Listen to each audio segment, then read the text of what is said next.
This is 7 National News, and in our top story, His Highness Sheikh Hamdan bin Mohammed bin Rashid Al Maktoum, the Crown Prince of Dubai, has stated that Dubai will provide a dynamic and robust ecosystem to host the world's largest crowdsourcing platform of entrepreneurship, aimed at empowering and creating jobs for the region's Arab youth.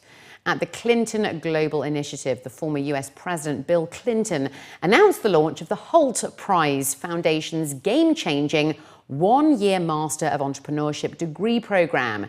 This initiative is targeting the Middle East's toughest challenges, creating jobs for the region's youth.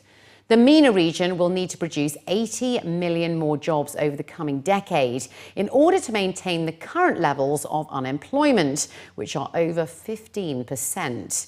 This new program will call on and enable entrepreneurs from each of the countries representing the Arab world and invite them to spend 1 year in an intense incubation program where the final outputs are lean startups and a fully accredited master's degree. The program will competitively handpick the top candidates from the region, and a world-class network of mentors and industry leaders will guide each student entrepreneur as they progress through a 12-month journey. A call centre has been launched by the National Election Committee in order to inform and educate the community about the Federal National Council's upcoming elections. Through the centre, individuals will be able to learn more about the elections and the electoral process. According to a statement, the launch of the call centre will help keep channels of communication open with the community.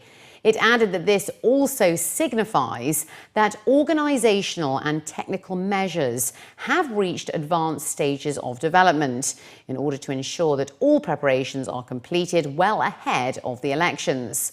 The UAE's third parliamentary elections will be held on October the 3rd this year in order to elect half of the 40-member House.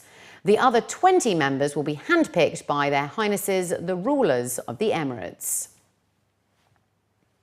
The Roads and Transport Authority has kick-started the initial steps towards the construction of Route 2020, which involves the extension of the Dubai Metro Red Line from Nakheel Harbour and Tower Station to the site of the Expo 2020. The RTA held a gathering to highlight the project details, where His Excellency Mata Al-Taya, the chairman of the board and executive director of the RTA, stated that the project, which stretches about 15 kilometres and covers 7 stations, is set to provide safe and smooth transport to visitors of the Expo and several districts of Dubai. He also revealed that of the 7 stations, 5 will be elevated and 2 underground. It also includes a future plan to construct 3 stations to serve Al Maktoum International Airport. The project will serve areas with high populations such as the Gardens, Discovery Gardens, Fajan, Jumeirah Golf Estate and the Dubai Investment Park. And the journey from the Dubai Marina to the site of the Expo is expected to take 16 minutes. Construction works on Route 2020 will start once the contract is awarded in the first quarter of 2016. And the project is set to be accomplished in the first quarter of 2020. 30% of fatal road accidents were run-overs last year. That's according to the latest figures from Dubai Police, with 42 pedestrians killed. Statistics show that the number of pedestrians caught crossing roads from non-designated areas in Dubai reached 66,820, as compared to 50,371 in 2013. Additionally, according to Colonel Jamal Al-Banai, the Deputy Director of the General Department of Traffic, official figures reveal that violations relating to drivers not giving priority to pedestrians reached 7,352 last year. He added that motorists who violate the rules will be hit with a 500 dirham fine. The RTA are also rolling out a 90-day awareness campaign off the back of this. The Dubai-based global philanthropic organisation, the Jalila Foundation, hosted the second edition of the Destination Medicine Student Conference today in collaboration with the Ministry of Education, and the KHDA looked to inspire Emirati youth to pursue careers in medicine while offering 330 Emirati students from 21 schools across the UAE an opportunity to interact with real-life healthcare professionals. Speaking at the conference, the chairperson of the Board of Directors and member of the Board of Trustees of the Jalila Foundation, Her Excellency Dr. Raja Isa Al Gurg, stated that Destination Medicine will provide Emirati children with an opportunity to experience firsthand the rewards of working in medicine, while offering some much-needed inspiration to become doctors, save lives and give back to the community. Talking on the occasion, the CEO of the Jalila Foundation, Dr. Abdul Karim Al-Olama, stated that the unique interaction between aspiring young minds and leaders in healthcare will have a positive impact on the future of healthcare in the UAE. We as a Jalila Foundation, for us to improve the healthcare, we are focusing on two things. We are focusing on medical research and we are focusing on medical education. So in medical research, we give grants for scientists to do research. In education, we are giving scholarships for doctors to become specialized. But you know, the number of scientists and researchers and doctors in UAE is very low. So we wanted to see more doctors, more scientists.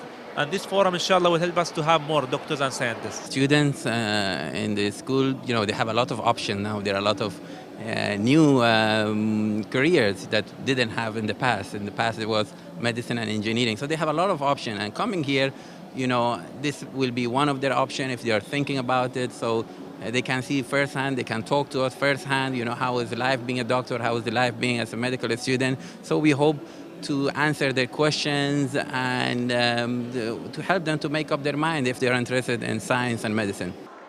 Targeting Emirati children between 11 to 13, the one-day conference also awarded 2 Emirati students who have enrolled in medical studies since attending the inaugural Destination Medicine event last year. The children also had the opportunity to interact firsthand with medical students from UAE University to learn more about the challenges and rewards of studying medicine. Also coming to inspire the kids were international footballers to demonstrate how cutting-edge sports and medicine practices have a significant impact on performance. I want to be a doctor because I feel sad of people that are sick. I want peace in the world. My country has given me many things. Now I want to give them more. I want to be a doctor because I want to help people and make them smile.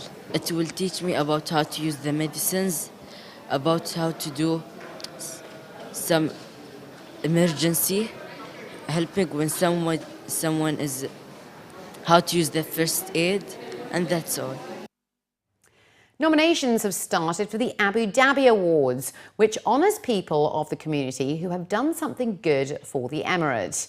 Nominations opened today, and according to the organising committee, the mission looks to recognise people who can set an example for others to follow, which can also change people's lives. The awards were established back in 2005 by His Highness General Sheikh Mohammed bin Zayed Al Nahyan, the Crown Prince of Abu Dhabi and Deputy Supreme Commander of the UAE Armed Forces. So far, 63 recipients have been recognised. Anyone can be recognised, and nominations can be made by mail or at a kiosk at one of 100 nomination centres until June the 27th. Teams in branded vehicles will also be rolled out across the Emirate to seek nominations. A shortlist will be drawn up before it is presented to the Crown Prince of Abu Dhabi for final approval of the winners, and the awards ceremony will take place in December.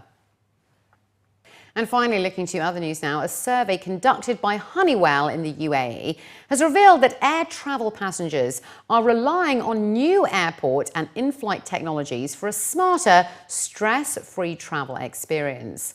The survey highlighted the importance of technology in making air travel easier for passengers at every stage of flight, from check-in to baggage. It showed that there is a consensus among 94% of the UAE passengers surveyed that airports and airlines have taken the right steps to improve punctuality and minimise delays over the past 10 years. But many feel that there is still more to be done. Nearly 47% believe that improving the speed and efficiency of flights should be the industry's top investment priority. E-boarding passes, e-tickets and luggage location tracking are top when it comes to improving time spent at the airport, with almost 97% of passengers surveyed agreeing that such systems reduce stress levels. 56% of those polled said that they spent more time using amenities during their last airport visit than they spent going through security and queuing for baggage check combined. What we wanted to learn from them is how they felt about security, efficiency, where they felt there were areas for improvement, what things as we go to the future they would like to see improved. And so it was very interesting results we were able to get from this survey. One of the things we found was that 90-some% of the people are using kind of e-tickets, their cell phones for electronic tickets, printing at home, whatever, all the e-connectivity tools to be able to make their time in the airport more efficient. And I think that was surprising. I come from the U.S. where I don't think people would be using it to that degree. So it shows here that people are very connected. They use the internet. They use their cell phone.